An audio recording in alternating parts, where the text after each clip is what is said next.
come on, make a move. Everybody, say it, make a move. One of the great things about a free economy is that no matter how big a jerk you might be, that photo just never gets old. I'm really going to miss it when it becomes irrelevant in 2025. If you want to succeed in business, you have no choice but to help your fellow humans. This is the polar opposite of what many people believe. Many people think that business exists only to exploit and demean and coerce. Nothing could be further from the truth. Business is what, keeps us all in business. It makes sense out of the choices that people make. Rewarding choices that help our economy grow and discouraging choices that make our economy shrink. And shrinkage, in Seinfeld as in life, It shrinks? not good. And no, I haven't watched TV since the 90s, and yes, I still call it TV instead of videos. But think about it. How far would the Donald have gotten on his own? How far would he have gotten without hiring people? Are these employees chained to their offices or his hotels? No. The Donald, intentionally or not, is giving his employees the best situation currently available to them. He must be. Otherwise, they would not be there. Now, would some of them, maybe most of them, like to be somewhere else? Of course. Who among us wouldn't at various points in our working lives? That's just the way it is. As with any human interactions that occur on the planet Earth, both sides are not always ecstatically happy with this arrangement. There's a reason for that. If every employee was always ecstatically happy with their situation, our society would collapse. Like a bunch of broccoli. Give him an extra $1. Striving to improve our situation is what makes human society and all life on Earth work. Without it, there is no more growth, there is no more improvement, there is only decline and collapse and eventually extinction.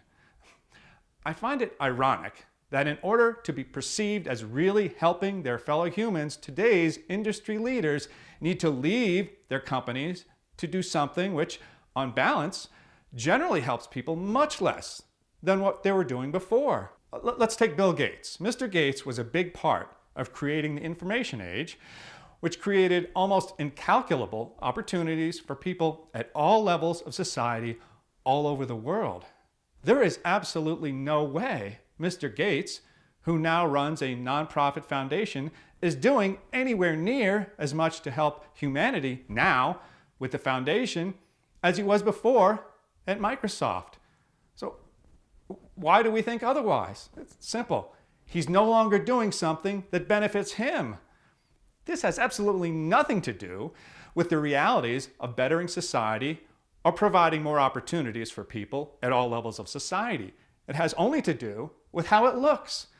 And the fact that he is no longer benefiting himself makes him look good. We need to worry less about what looks good and more about results. Now, to be clear, I'm not taking issue with the establishment of the foundation. I think it does some very good work. I'm taking issue with one of the most competent leaders of our information age leaving what he does best to go run a nonprofit. Without offense to people who run nonprofits, this job can be done by many people who do not have the unique skill set of Mr. Gates. Now, Mr. Gates is doing this for one reason and one reason only. It looks good. And I'm sure in some ways it feels good, but only because we have counterproductively convinced ourselves that the only way we can be good people is if we ourselves have nothing to gain. This is nonsense by any objective measure, and it is one of the primary hurdles we face in truly becoming the best human society that we can be. This is not so much because it causes us to make counterproductive choices for ourselves, much, much worse. It causes us to force counterproductive choices upon our fellow humans, whether they like them or not. Here's a quote from English-American author Christopher Hitchens. I saw it on the YouTube channel Rationality Rules, so thank you for that. I have always found it quaint and rather touching that there is a movement, libertarians, in the US that thinks Americans are not yet selfish enough. We lost Christopher much too soon in 2011. But if he was alive today, I would borrow this turn of phrase from one of his countrymen and one of my favorite authors to deliver the following message. You see, my dear Hitchens, but you do not observe. The word selfish can be used effectively among small groups to air grievances and settle disputes.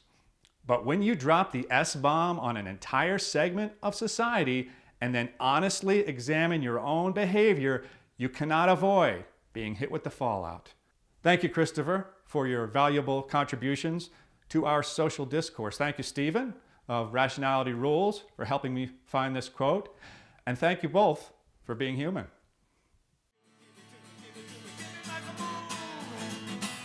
Now you won't say nothing about it. You won't say nothing to me. You won't say nothing about